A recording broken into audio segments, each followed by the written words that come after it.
ભગવાન વ્યાસનો આજે પ્રાગટ્ય દિન.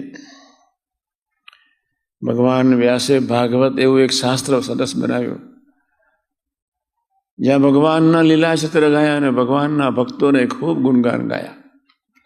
એક ભાગવત શાસ્ત્ર છે. શ્રીજી મહારાજે ભાગવતના 14-15 શ્લોક આપણા વચનાત્મા સરસ રીતે મૂક્યા છે. એવા અદ્ભુત શ્લોકો છે. અને ત્યાં વચનાથ પ્રથમ ચોપન અને બધા ચોપન ઘેર જઈને જે સત્સંગી હોય એ વાંચજો, વિચારજો કે સંત મોક્ષનું દ્વાર છે.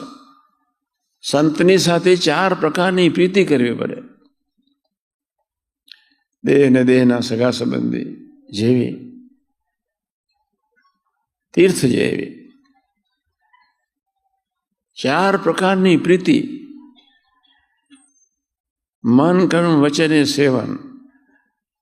દેહથી સેવન, ધનથી સેવન, મનથી સેવન, આત્માથી સેવન.